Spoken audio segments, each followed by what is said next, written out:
नीतियां वहां लागू हुई तो मंजीत जी उससे पहले जो खुदरा मूल्य होता था मार्केट का, जो रिटेल प्राइस होता था, उसका 40% किसानों को मिलता था। और जैसे ये नीतियां अमेरिका यूरोप में लागू हुई तो रिटेल प्राइस का, खुदरा मूल्य का मात्र 15% वहां के किसानों को मिलता है। यानी वो 25% जो था उनको पहले मिलता था वो कंपनियों के हिस्से में चला गया वो। तो जब अमेरिका और यूरोप में ये चीजें फायदा नहीं पहुंचा पाई तो भारत में किसानों को कैसे पहुंचाएगी? नंबर एक बात। अगली बात है, समझिए, हम अमेरिका में जो किसान हैं वहां पे सिर्फ 2% किसान हैं और एक किसान के पास हजारों एकड़ जमीन होती है। वहां पे खेती बिजनेस है और एक किसान को वहां पे लाखों करोड़ों रुपए की सब्सिडी हर साल सरकार देती है। अमेरिका तो 5 गुना बड़ा है इंडिया से, बड़ा भी है। और आप देखिए अभी जो उन्होंने अपने जो उनके सीनेट है उसमें लेके आए, अमेरिका ने ये कहा कि वो अगले 4 साल के लिए $810 बिलियन की सब्सिडी अपने किसानों को डायरेक्ट कैश सब्सिडी दे रहा है। $1 बिलियन में मैं आपके व्यूअर्स को समझा दूं, हजारों लोग हरियाणा में आपको सुनते हैं, $1 बिलियन में हो गए 7,500 करोड़ रुपया। तो $810 बिलियन तो वो डायरेक्ट कैश दे रहे हैं। वहां पे उनके लिए वो धंधा है, वो बिजनेस है खेती। हमारे यहां पे सब्सिडी से किसान का पेट नहीं पलता है, हमारे यहां पे फसल बेचने से वो पेट भरता है। और यहां पे फसल अब सरकार खरीदना खत्म कर रही है WTO के दबाव में, गैट समझौते के दबाव में। ये उन्हीं का दबाव है कि सरकार अब MSP को खत्म करने जा रही है। जब वहां का किसान उन मुक्त व्यापार नीतियों को नहीं झेल पाया, अमेरिका यूरोप का किसान, तो हमारा यहां पे किसान जो पहले ही मरा हुआ है वो उन मुक्त व्यापार नीतियों कैसे झेल पाएगा? तो ये बिल्कुल साधारण सी समझने की बात है। ये सरकार जो है, सरकार का एजेंडा बिल्कुल साफ है। और सिर्फ इस सरकार की बात नहीं कर रहे हैं हम, सिर्फ इससे पहले वाली सरकारों की भी मैं बात कर रहा हूं। जब 1990 में ये गेट समझौते हुए, WTO के समझौते हुए, उससे सरकार ने ये चीज तय कर ली थी उसी समय। जो हमारे नीति निर्माता हैं उन्होंने ये तय कर लिया था कि खेती को ये इतना घाटे का सौदा बना देंगे कि किसान खुद मजबूर हो जाए अपनी जमीन बेचने के लिए। किसान खुद कहे कि भाई मेरी जमीन खरीद लो। मैं इसके लिए आप बिहार के मजदूरों को एग्जाम्पल दे रहे थे। बिल्कुल। देखिए इसमें एक समझने की बात यह है, मैं इस बात को पूरी करूं 30 सेकंड में, कि ये चाहते हैं कि किसान खुद जमीन बेचने को मजबूर हो जाए। उसके बाद ये औने पौने दामों पे कंपनियां जमीन खरीद लेंगी। फिर जब वो बेरोजगार हो जाएगा, जब खेती करने लायक भी नहीं रहेगा, वो किसान, नौकरियां बची नहीं है, तो वो शहरों में जाके मजदूर बनेगा। तो उन्हीं कंपनियों को जिन्होंने हमारी जमीनें खरीदी हैं वही हमें सस्ते मजदूर के तौर पर अपनी कंपनियों में इस्तेमाल करेंगी। आपने बात कही बिहार के मजदूरों की। मैं आपके चैनल के माध्यम से ये किसानों को ये जागरूक करना चाह रहा हूं कि हर गांव में बिहार से मजदूर भाई आते हैं। वो धान लगाने आते हैं, गेहूं के समय फसल काटने आते हैं। आप उनमें से किसी से पूछ के देख लीजिए, बिहार में हर किसी के पास 3-4 एकड़ खेती की जमीन है उनके पास। लेकिन उसके बावजूद वहां का 4 एकड़ का किसान यहां के 2 एकड़ के किसान की जीरी लगाने आता है, धान लगाने आता है। उसका कारण क्या है? कारण यह है कि 2006 में यह कानून जो पूरे देश में जो लागू किया जा रहा है, जो मंडियों को खत्म करके जो व्यापारी खरीदने की जो योजना बनाई जा रही है कि व्यापारी खरीदेंगे, ये 2006 में बिहार में लागू हो चुका है। और उसका नतीजा यह रहा कि मक्का बिहार की मुख्य फसल है।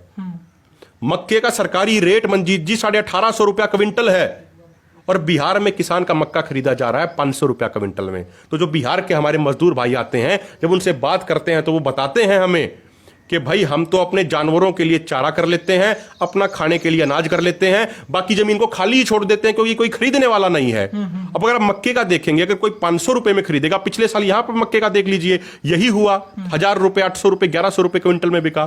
तो वो ये कहते हैं कि हमारी लागत तो कई गुना ज्यादा है, 500 रुपए में तो हमारी लागत भी पूरी नहीं होती, तो वो अपनी वो जमीन को खाली छोड़ देते हैं। तो जब हमारी सरकार, हमारी केंद्र सरकार जो अध्यादेश लेके आई है, जब ये पूरे तरीके से, अभी तो राष्ट्रपति के साइन हुए हैं, महामहिम राष्ट्रपति के, अब ये संसद में भी पास करा लेंगे, दोनों जगह इनकी मेजोरिटी है, लोकसभा राज्यसभा में। जब यहां पे भी सरकारी खरीद बंद होगी तो हमारा हाल तो बिहार से भी बुरा हो जाएगा। हमारा जो आज का नौजवान है, नौकरियां उसके लिए है नहीं, खेती वो करने लायक उसको ये छोड़ेंगे नहीं, मजदूरी वो करेगा नहीं दूसरी जगह जाके। अब देखिए बिहार के मजदूर भाई आते हैं, कोई खेत में किसी कोठड़े पे सोता है रात को, वहां इतने मोटे मोटे मच्छर होते हैं, तो हमारे नौजवान ये दूसरे राज्य में जाके मजदूरी भी नहीं कर पाएंगे। ये तो ये करेंगे क्या? इनकी आत्महत्या होंगी इनकी। जैसे महाराष्ट्र में मामले आते हैं कि विदर्भ में 50 किसानों ने आत्महत्या कर ली, 100 किसानों ने इस महीने आत्महत्या कर ली। इसी तरीके से हरियाणा की भी तस्वीर हो जाएगी। ये लोगों का रिएक्शन है। कुल मिला के जो 3 नए अध्यादेश हैं वो किसानों के देखिए, हक में नहीं है, आपको ऐसा लगता इसमें है? एक चीज मैं आपको बताऊं, जैसे एक और जो अन्य जो मुख्य अध्यादेश है इसमें, वो है कॉन्ट्रैक्ट फार्मिंग का, कि भाई ठेकेदारी वो बहुत प्रथा है, important है। ठेकेदारी प्रथा एक तरीके की।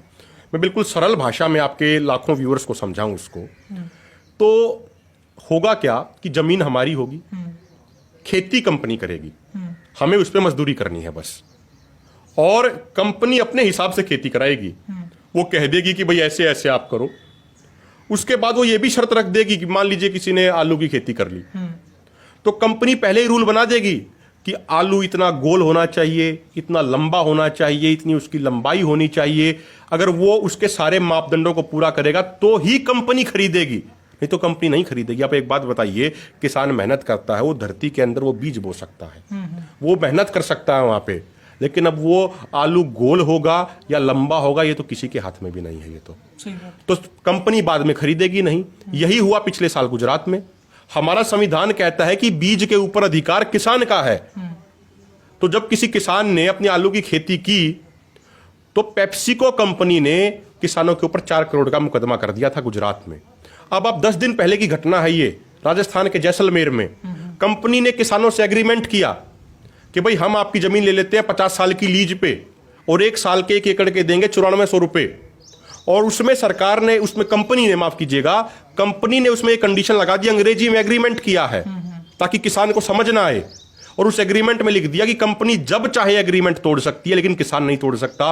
और सबसे खतरनाक बात, वो जमीन किसान की है, कंपनी ने तो सिर्फ लीज पे ली है, लेकिन उस जमीन पे कंपनी बैंक से लोन ले सकती है उस जमीन के आधार पे। मान लीजिए वो कंपनी कल को भाग गई तो बैंक तो हमारी जमीन छीन लेगा, बैंक तो हमारे जमीन की कुर्की कर लेगा, तो किसान कहां जाएगा। तो कुल मिला के जो ये कॉन्ट्रैक्ट फार्मिंग है, ये एक तरीके से बंधुआ मजदूर बनाने का कानून है जैसे पहले होता था। और जो तीसरा, मैं अंतिम आपको ये कहा, आपने तीसरे अध्यादेश की भी बात करी, जो इन्होंने बनाया कि भाई आलू प्याज दलहन तिलहन पे जो स्टॉक लिमिट लगी हुई थी कि भाई इससे ज्यादा आप उसको स्टोर नहीं कर सकते, वो इन्होंने, सरकार ने हटा दी है। और ये कहा है इन्होंने कि भाई इससे किसानों को फायदा होगा, किसान अपना सामान उस समय बेच पाएगा जब दाम ज्यादा होंगे मार्केट में। आप मुझे बताइए, आप भी ग्रामीण बैकग्राउंड से आते हैं, कि स्टोरेज क्षमता तो किसान के पास है ही नहीं, किसान स्टोर कर ही नहीं सकता। जो उसने कर्जा ले लिया रखा होता है आड़ती से, केसीसी का लोन ले रखा होता है, वो उसको वापस देना होता है। वो तो इस इंतजार में रहता है कब मेरी फसल तैयार हो, मैं इसको बेच के अपना कर्जा उतारूं, आगे के खर्चों का इंतजाम करूं मैं। तो वो कहां स्टोर कर पाएगा। इसको तो अंबानी अडानी जैसे बड़े बड़े कॉर्पोरेट स्टोर करेंगे और बाद में ग्राहकों का भी शोषण करेंगे। सरकार कह रही है कि अब हमने किसानों को ये स्वतंत्रता दे दी है कि किसान किसी भी राज्य में जाके अपना सामान बेच सकता है। जो एक 4 एकड़ का किसान है, अगर उसने अपने 4 एकड़ में गेहूं की खेती की है, तो वो अगर उसको दिल्ली लेके जाएगा, अगर वो उसको दूसरे राज्य में लेके जाएगा, तो उसका किराया ही इतना लग जाएगा कि उसके पास कुछ बचेगा नहीं उसके पास। तो उसे तो अपनी नजदीक की मंडी चाहिए, और सरकार उस मंडी सिस्टम को खत्म कर रही है। तो इसीलिए हम ये बात कह रहे हैं कि जो ये सरकार जो ये नीतियां बना रही है, ये किसानों की आय दोगुनी करने की नहीं, ये किसानों की आत्महत्या दोगुनी करने की नीतियां बना रही है। जी, बहुत शुक्रिया हमसे बात करने के लिए। एक किसान को हम देखते हैं सूखे में आसमान की तरफ देखते हुए, एक किसान को हम देखते हैं बारिश में पानी में तैरते हुए, और एक किसान को